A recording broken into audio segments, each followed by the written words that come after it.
One can talk endlessly, describing, piling words upon words, coming to various forms of conclusions. But out of all this verbal confusion, if there is one clear action, that action is worth 10,000 words. And most of us are so afraid to act because we ourselves are so confused, disorderly, contradictory, and rather miserable. And we hope through this confusion, through this disarray, some kind of clarity could come into being. A clarity that can never be clouded over. A clarity that is not of another, that is not given or induced or taken away, that keeps itself without any effort, without any volition, without any motive, alive. That has no end and have no beginning. Most of us do desire, or most of us, if we are at all aware of the inward confusion one has, one wants such clarity. It would be eminently worthwhile to say for each one of us, if we could be light to ourselves, a light that has no dependence on another. And to go into that, one has to explore rather a complex problem. Either one can explore it intellectually, analytically, taking layer after layer of confusion and disorder, taking many days, many years, perhaps a whole lifetime, and then not finding it. Either you do that, this analytical cause and effect process, or perhaps you can sidestep all that completely and come directly without the intermediary of any authority of the intellect or of a norm. And to do that requires that much abused word, meditation. That word has become, unfortunately, a monopoly of the East and therefore utterly worthless. I don't know why, both in India and those unfortunate people that come out of that country, including myself. Though I am not an Indian, I refuse to have any nationality. There is a peculiar feeling that being an old civilization have talked a great deal about this peculiar quality of spirituality, that they have this authority. I'm afraid they haven't. They are just like you and me. They are as confused, dull, clever with their tongue, and have learned one or two tricks and try to convey to others the method the system of meditation. And so that word has become rather spoiled. Like love, it has been besmirched. But it is a lovely word. It has great deal of meaning. There is great deal of beauty. Not in the word itself, but the meaning behind that word. And we are going to see for ourselves, for each one of us, if we cannot come upon this state of mind that is always in meditation,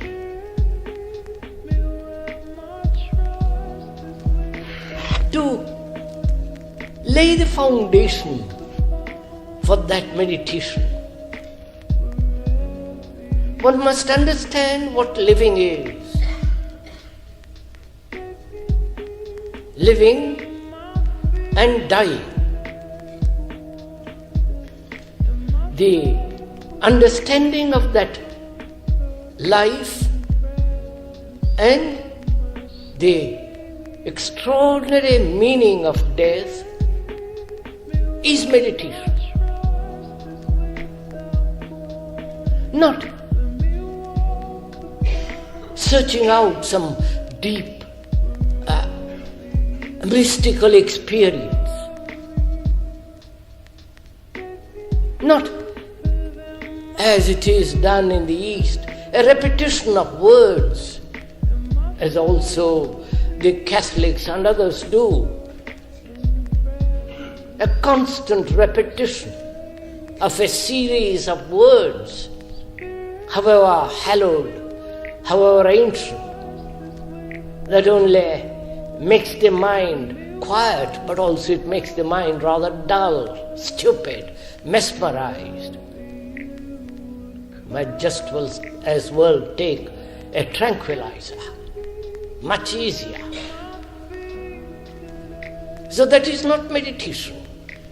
The repetition of words, the self-hypnosis,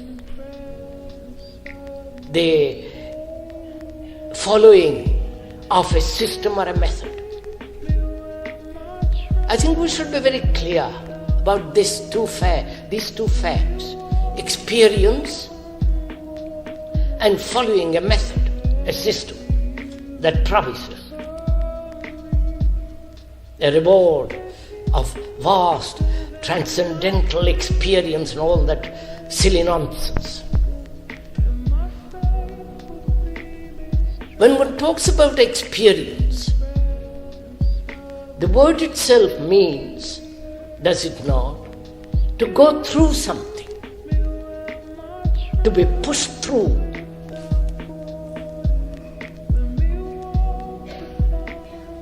And to experience implies also, doesn't it, a process of recognition. I had an experience yesterday, and it either gave me pleasure or pain, and to be entirely with that experience, one must recognize it. Recognition means something that has already happened before. And therefore, experience is never new. Do please bear this in mind. This can never be new, because it already has happened. And therefore there is a recollection, remembrance, a memory of it. And therefore, a person who says, I've had great transcendental, tremendous experience,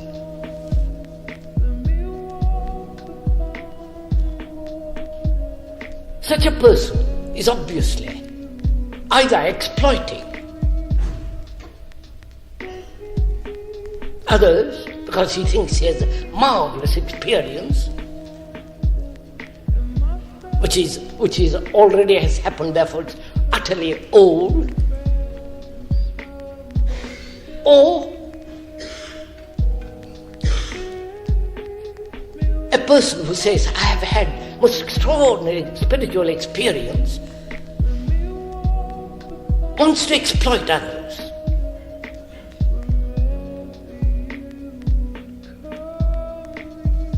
Truth can never be experienced. That's the beauty of it.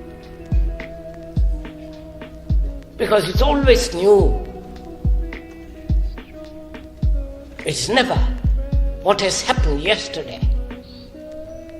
That must be totally, completely forgotten or gone through what has happened yesterday. The incident of yesterday must be finished with yesterday.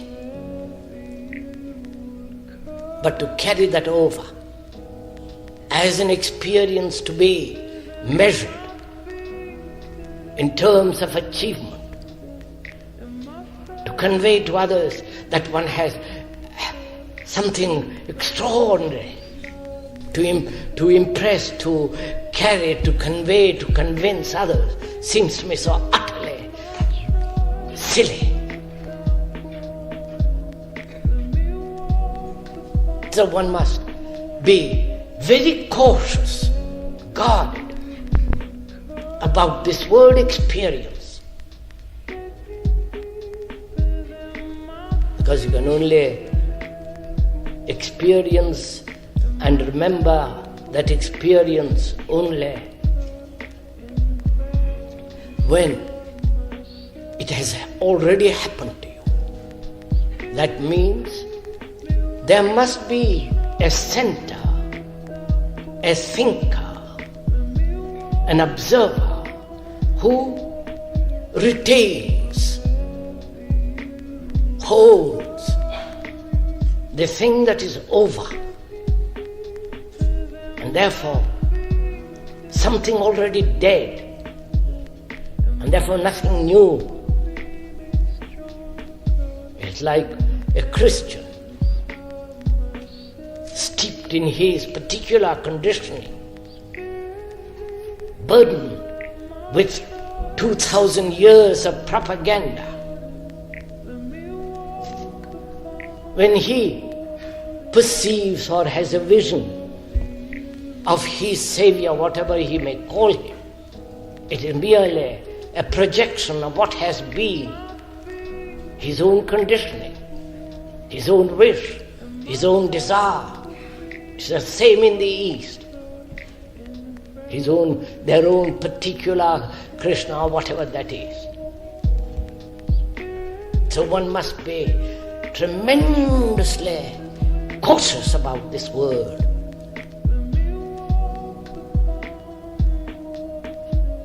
You cannot possibly experience truth as long as there is a center of recollection as the me, as the thinker. Truth is not. And when another says that he has had an experience of the real, distrust him. Don't accept his authority. And we all want to accept somebody who promises something. Because we have no light in ourselves, and nobody can give you that light. None.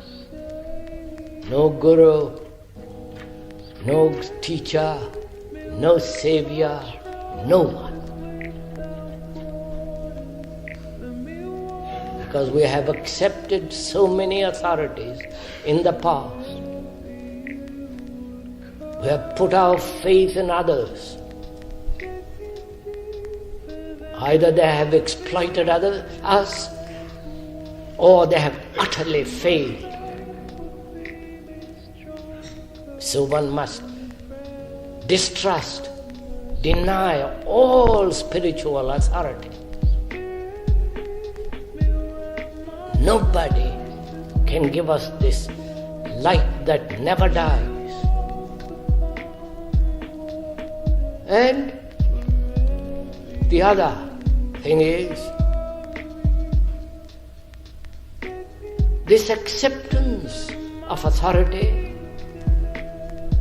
the following of another who promises through a certain form, certain system, method, discipline, the eventual ultimate reality. To follow another is to imitate. Please do observe all this. Listen to all this simply, because that's what one has to do. One has to completely deny the authority of another, however pretentious, however convincing, however Asiatic he be.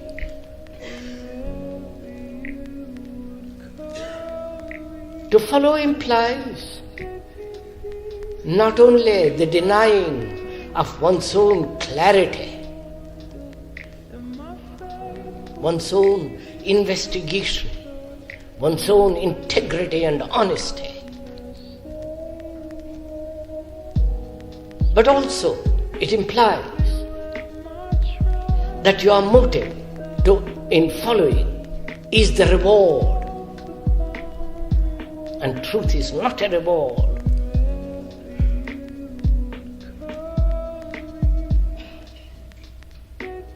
If one is to understand it, any form of reward and punishment must be totally set aside.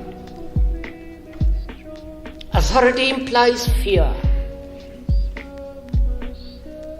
and to discipline oneself according to that fear of not gaining what the exploiter in the name of truth or experience or all the rest of it says denies one's own clarity and honesty. And if you say you must meditate, you must follow a certain path, a certain system, obviously you are conditioning yourself according to that system or method. And what that method promises perhaps you will get, but it will be nothing but ashes. Again, the motive there is achievement, success, and the root of it is fear. Fear is pleasure. And so, having clearly understood that between you and yourself and myself, that there is no authority in this. The speaker has no authority whatsoever.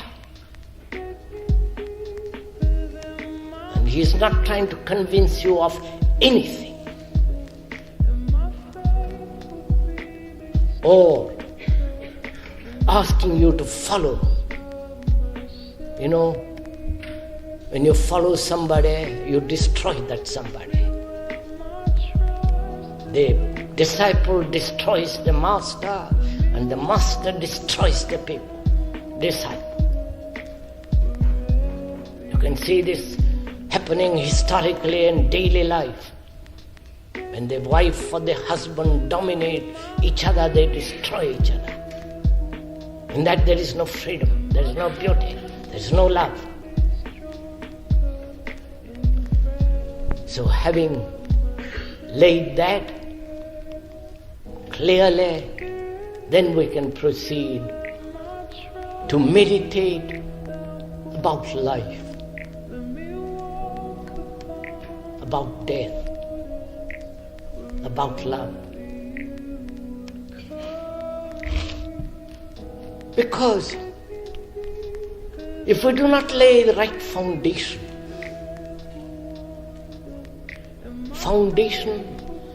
of order, of clear line and depth,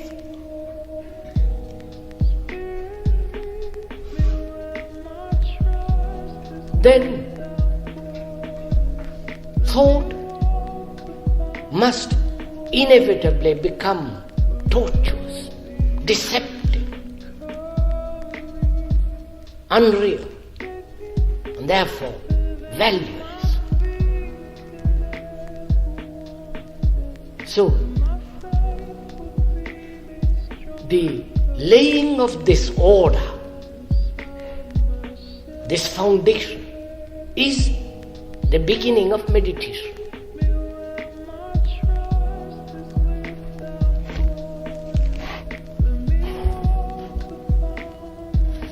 Our life, the daily life which one leads, from the moment we are born till we die, through marriage, children, jobs, cunning achievements, our life is a battlefield, not only within ourselves, but also outwardly, in the family, in the office, in the group, in the community, and so on. Our life is constant struggle. That is what we call living. A pain, fear, despair, anxiety, with enormous sorrow constantly our shadow. That's our life. Some of us, perhaps a small minority, and it's always the small minority that do create, bring about a vital change. Perhaps the small minority, neither accepting or denying this disorder, this confusion, this frightening mess in ourselves and in the world, can look at it,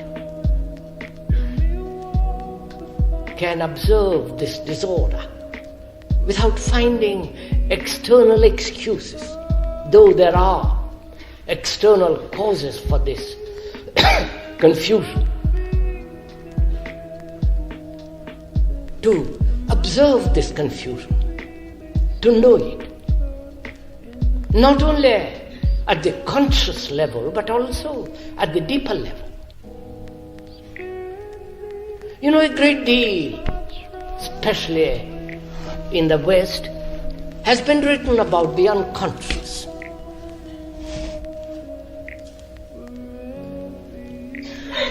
They have given such extraordinary significance to it.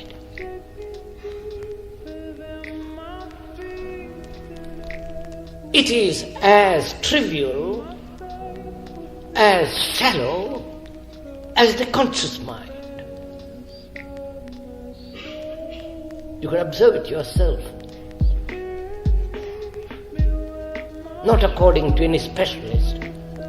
If you observe it, you will see that what is called the unconscious, is the residue of the race, of the culture, of the family, of your motives, appetites, and all the rest of it is there, hidden. And the conscious mind is occupied with the daily routine of life.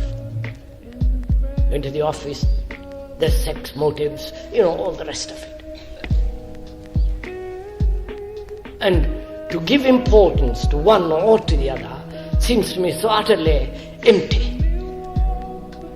Both or very little meaning, except the conscious mind has to have a technological knowledge in order to have a livelihood.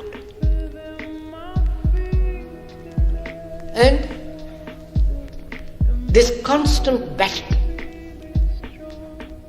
both within, at the deeper layer, as well as the superficial layer, is the constant way of our life. And therefore, a way of disorder, a way of disarray, contradiction, misery. And such a mind, trying to meditate by going to some school in the East, is so utterly meaningless, infantile.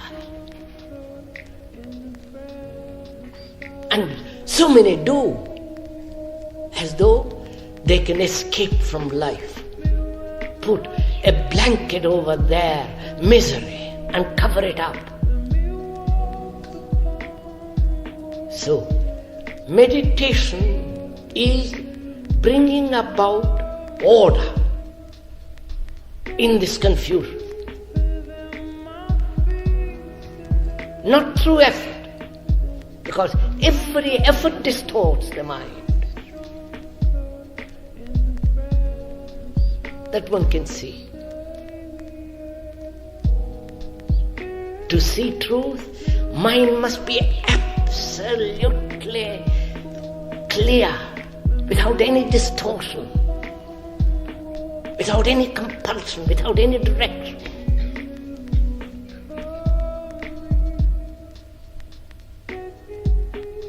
So, this foundation must be laid, and which is, there must be virtue. Order is virtue. This virtue has nothing whatsoever to do with the social morality, which we accept. Society has imposed on a certain morality, and the society is the product of every human being.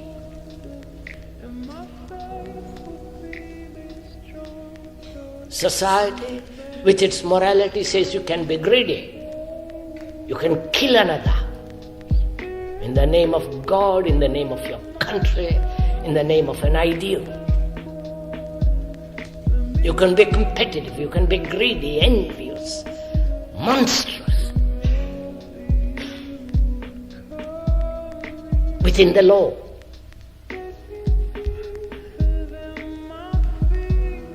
And so, such morality is no morality at all.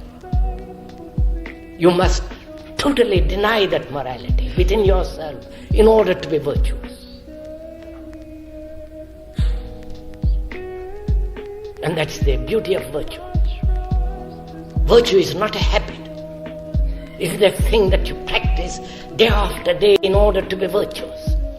Then it becomes mechanical routine without meaning.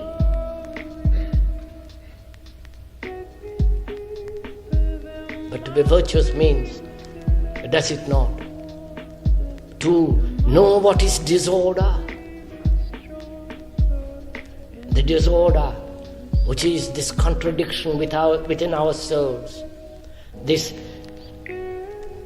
tearing of various pleasures and desires and ambitions, greed, envy, fear, all that.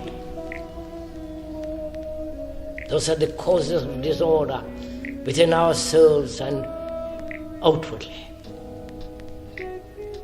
To be aware of it, to come into contact with this disorder.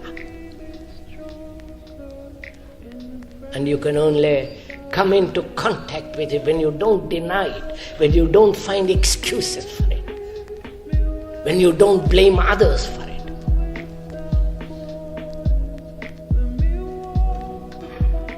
Then, in the denial of that disorder, there is order. Order isn't a thing that you establish daily. What virtue, which is order, comes out of disorder. To know the whole nature and structure of that disorder. This is fairly simple if you observe in yourself how utterly disorderly we are, which is how contradictory. We hate and we think we love. There is the beginning of disorder, this duality.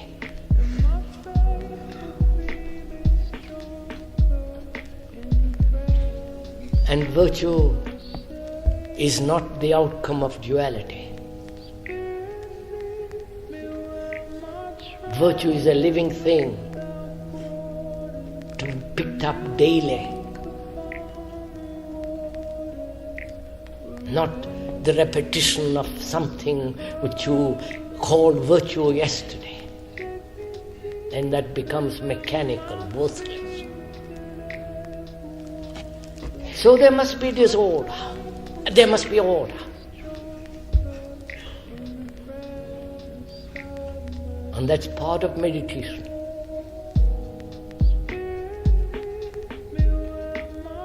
And order means beauty. There is so little beauty in our life.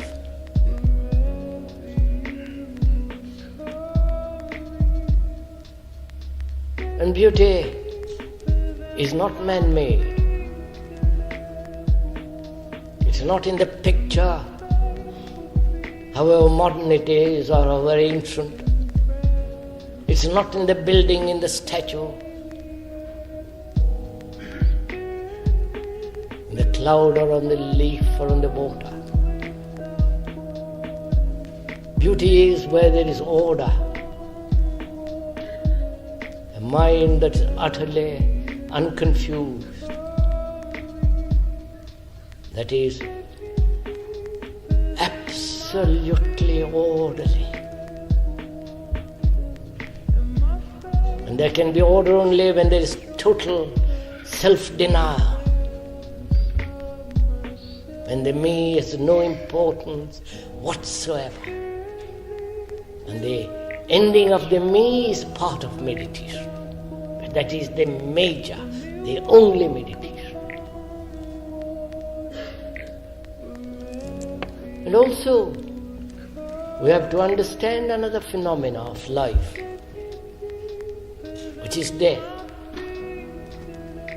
Old age, disease, and death accidentally, through disease, or naturally. We grow old inevitably.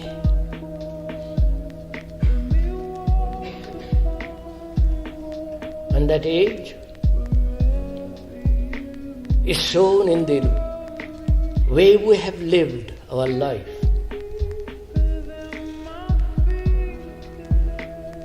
It shows in our face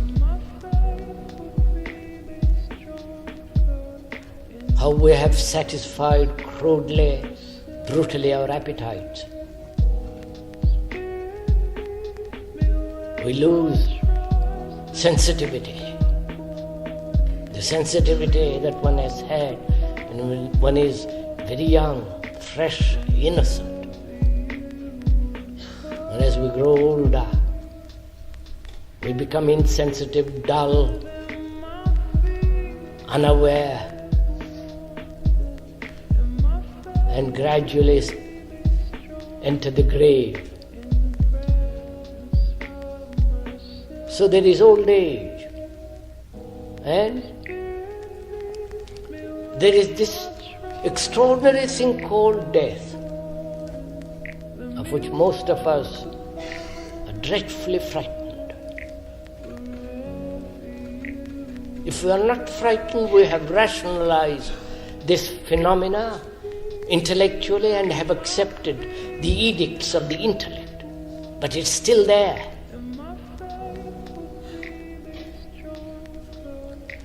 And obviously, there is the ending of the organism, the body. And we accept that naturally, because we see everything dying.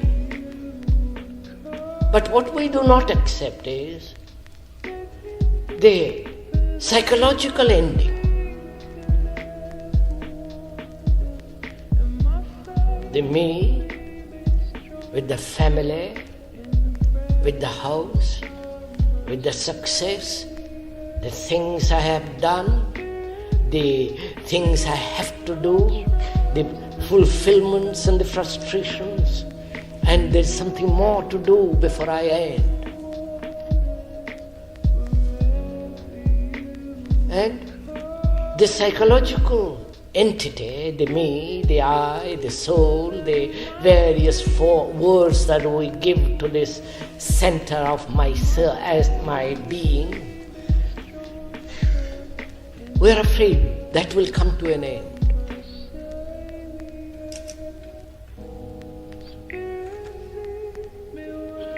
Does it come to an end?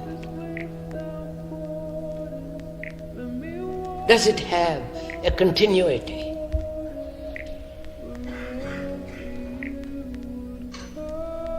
And the East has said it has a continuity. Reincarnation, being born, perhaps if you have lived rightly better, next life. And you have here other forms of resurrection and new way of all that. After all, if you believe in reincarnation as the whole of Israel does, I don't know why they do, but they do, because it gives them a great deal of comfort. If you do believe in that idea, then in that idea is implied, if you observe it very closely, that what you do now every day matters tremendously. Because the next life, you're going to pay for it or be rewarded for how you have lived. So what matters is not what you believe will happen next life, but what you are, how you live. And that's implied also when you talk about resurrection. You have symbolized it in one person and worship that person. Because you know yourself, you don't know how to be reborn again in your life now. Not in heaven at the right hand of God or left hand or behind or forward of God, whatever that may mean. So what matters is how you live now. Not what you think, what your beliefs are, what your dogmas, superstitions, what your achievements are, but what you are, what you do. And we are afraid that this center called the I should come to an end. And we say, does it come to an end? If you have lived in thought, please listen to this. If you are lived in thought, that is when you have given tremendous importance to thinking. And thinking is old. Thinking is never new. Thinking is the continuation of memory. If you have lived there, obviously, some kind of continuity there is. And it is a continuity that is that is dead, over, finished, something old. Therefore, only that which ends can have something new. So dying is very important to understand. To die. To die to everything that one knows. I don't know if you ever tried it. To be free from the known. To be free from your memories, even for a few days. To be free from your pleasure, without any argument, without any fear.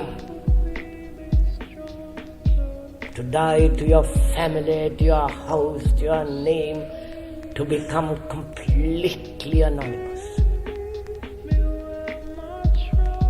It's only the person that is completely anonymous is in a state of non-violence. He has no violence. And to die every day, not as an idea, but actually.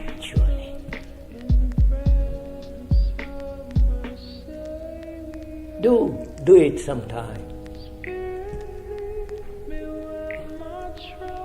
You know, one has collected so much. Not books, not houses, not bank account, but inwardly. The memories of insults, the memories of flattery, the memories of neurotic achievements, the memory of holding on to your own particular experience which gives you a position. To die to all that.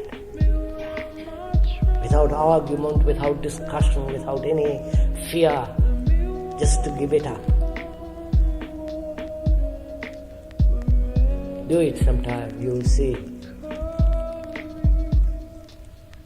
It used to be the old tradition in the East that a rich man every 5 years or so gave up everything, including his money, and began again. You can't do that nowadays. There are too many people. Everyone wanting your job, population explosion and all the rest of it. But to do it psychologically, it is not detachment.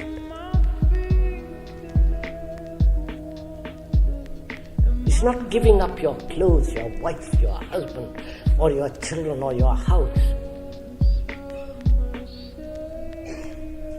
But inwardly, not to be attached to anything.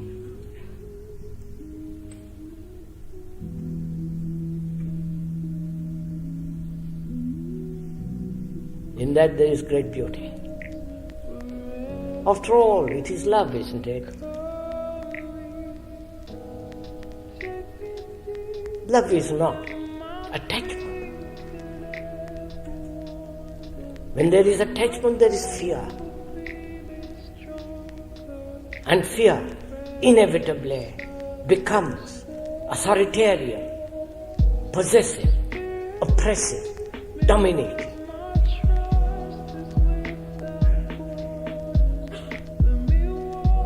So, meditation is the understanding of life which is to bring about order. Order is virtue which is light, which is not to be lit by another. However experienced, however clever, however erudite, however spiritual, nobody on earth or in heaven can light that except yourself, your own understanding and meditation. And to die to everything within oneself. For love is innocent and fresh, young and clear. Then, if you have established this order, this virtue, this beauty, this light in oneself, then one can go beyond. Which means then the mind, having laid order, which is not a thought, then the mind becomes utterly quiet, silent, natural, without any force, without any discipline. And in the light of that silence, all action can take place. The daily living from that silence. And if one has, or if one were lucky enough to have gone that far, then in that silence there is quite a different movement, which is not of time, which is not of word, which is not measurable by thought, which is always new. It is that immeasurable something that man has everlastingly sought. But you have to come upon it. It cannot be given to you. This is not the word, not the symbol. Those are destructive. But to come, for it to come, you must have complete order, beauty, love, and therefore you must die to everything that you know in your psychologically, so that your mind is clear, not tortured, so that it sees things as they are, both outwardly and inwardly.